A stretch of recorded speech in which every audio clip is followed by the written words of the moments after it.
Hello everyone, welcome back to my channel Jyoti Kothari official blog. Friends, हम सभी घर का काम करते हैं, लेकिन वही काम अगर हम किसी टिप्स और ट्रिक्स के साथ करें तो हमारे जो काम है वो आसान हो जाते हैं और साथ ही हमें समय और पैसे की भी बचत होती है। तो आज मैं कुछ टिप्स और ट्रिक्स आपके साथ शेयर करना चाहती हूँ। अगर आपको अच्छे लगे तो प्लीज़ मुझे कमेंट करके ज़रूर बताइएगा। सबसे पहला टिप हमारा आता है पालक या मेथी, जो भी पत्तेदार सब्जियां हम खाते हैं उनसे लेकर उन्हें बारीक बारीक जब हमें कट करना होता है, तो जब हम उन्हें कट करते हैं तो कई बार ऐसा होता है कि वो अच्छे से बारीक कट नहीं होती है। उसका रीज़न ये होता है कि आप उसे पहले वॉश कर लेते हैं, उसके बाद में आप उसे कट करते हैं, लेकिन ऐसा आपको नहीं करना चाहिए। आप जैसा कि वीडियो में देख रहे हैं, मैं बहुत ही बारीक बारीक कट कर रही हूँ चाकू की मदद से। तो मैंने इसे पहले वॉश नहीं किया है और मैं इसे कट करने के बाद वॉश करती हूँ। होता क्या है, जब हम इन सब्जियों को वॉश कर देते हैं तो गीली हो जाती है, तो ये बारीक से कट नहीं होती है।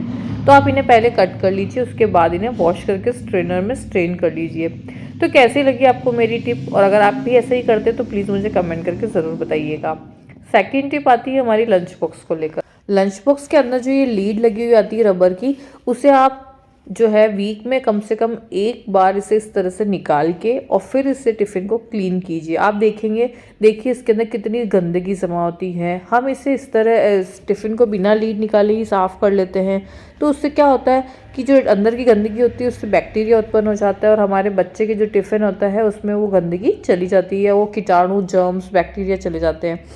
तो आप लोग क्या कीजिएगा, कम से कम वीक में एक बार इस लीड को निकाल कर क्लीन कीजिएगा। ज़्यादा गंदी लगे तो आप इसे गर्म पानी में भी क्लीन कर सकते हैं, और अगर चाहें तो ऐसे ही जैसे हम दूसरे बर्तन साफ़ करते हैं उससे उस तरह से उसे क्लीन कर लीजिए।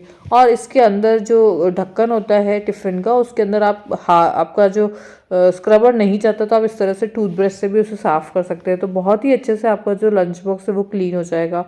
आप अपने बच्चों को बीमारियों से बचाना चाहते हैं, उन्हें बैक्टीरिया से बचाना चाहते हैं, तो आप इस तरह से उनका लंच बॉक्स अच्छे से क्लीन कर सकते हैं। आई होप आपको ये टिप भी पसंद आया होगा। पसंद आया हो तो एक लाइक कर दीजिएगा, अपने फ्रेंड्स और फैमिली के साथ वीडियो को शेयर कर दीजिएगा। और हाँ, अगर आप मेरे channel Jyoti Kothari official blog पर अगर पहली बार आए हैं तो इसे सब्सक्राइब कर लीजिएगा। तो ये इस तरह से हमारा जो लंच बॉक्स है बहुत ही अच्छे से क्लीन हो गया। अब आप देख सकते हैं, पहले भी क्लीन ही दिख रहा था, लेकिन जब हमने रिंग हटाई तो कितनी गंदगी निकली ना। इसी तरह से आपको हमेशा अपने लंच बॉक्स को जो है इस तरह से अच्छे से क्लीन करना है। और क्लीन करने के बाद इसकी जो रबर रिंग है इसको आप फिर से इसी तरह से अच्छे से फिक्स कर लीजिए। अब आते हैं हमारी नेक्स्ट टिप पर। नेक्स्ट टिप हमारी होती है मिनी इडली को लेकर। मिनी इडली जब हम मोल्ड पे भरते हैं तो आप लोगों को भी ये परेशानी आती होगी कि इसके जो मोल्ड्स होते हैं बहुत ही छोटे छोटे से होते हैं। इनमें मतलब हम जो टीस्पून है उसका 1/4 भरकर बैटर लेते हैं ना, फिर भी उसमें ऐसा लगता है कि हमने ज़्यादा ले लिया। उसे छोटे छोटे से फिल करना बहुत मुश्किल होता है। लेकिन मैं आज एक ऐसी आपको टेक्निक बताना चाहती हूँ, या एक ऐसा नया आइडिया बताना चाहती हूँ जिससे आपके जो मिनी इडली के मोल्ड्स हैं वो बहुत ही फटाफट भी भरेंगे, आपके टाइम की भी बचत होगी और आपकी मिनी इडली बहुत परफेक्टली फिल हो जाएगी और बहुत ही अच्छी बनेगी। तो इसके लिए आपको क्या करना है, जिस तरह से हम एक मेहंदी का कोन बनाते हैं उस तरह से आपको एक बड़ी पॉलीथीन लेनी है, उसका कोन बनाना है, उसमें ये बैटर फिल करना है, नीचे से कैंची से काटना है और मोल्ड में ऑयल लगाकर इस तरह से आप फिल कर देंगे। आप देखेंगे कि बहुत ही जल्दी जल्दी फटाफट फटाफट आपकी जो मोल्ड्स हैं वो फिल हो जाते हैं और आपका समय बच जाता है। अब चलते हैं हमारी नेक्स्ट टिप पर।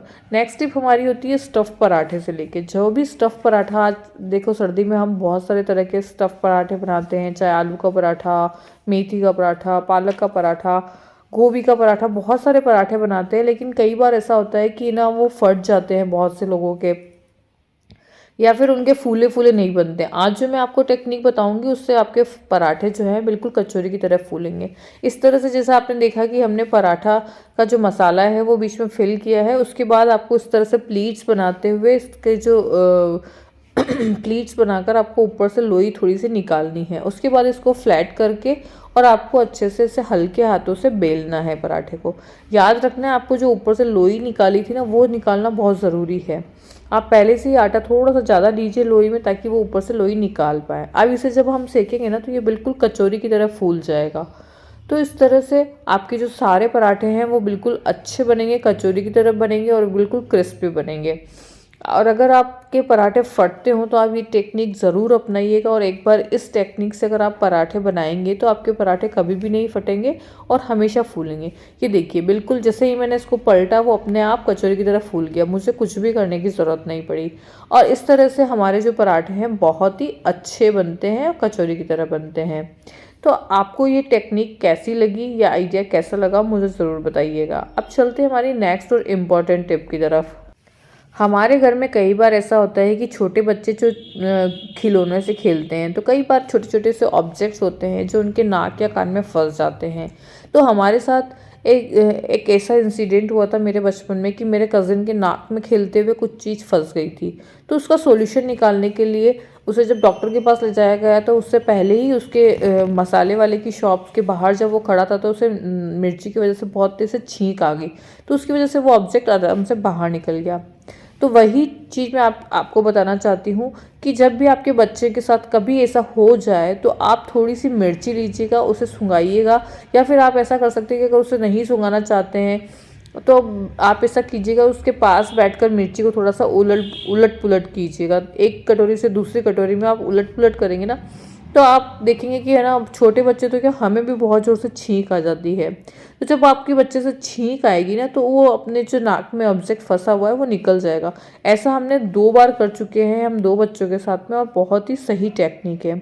अगर आपको ये टेक्निक पसंद आई हो तो प्लीज़ सब्सक्राइब कर लीजिएगा और मुझे कमेंट करके ज़रूर बताइएगा कि आपको सबसे अच्छा टिप कौन सा लगा। बाय।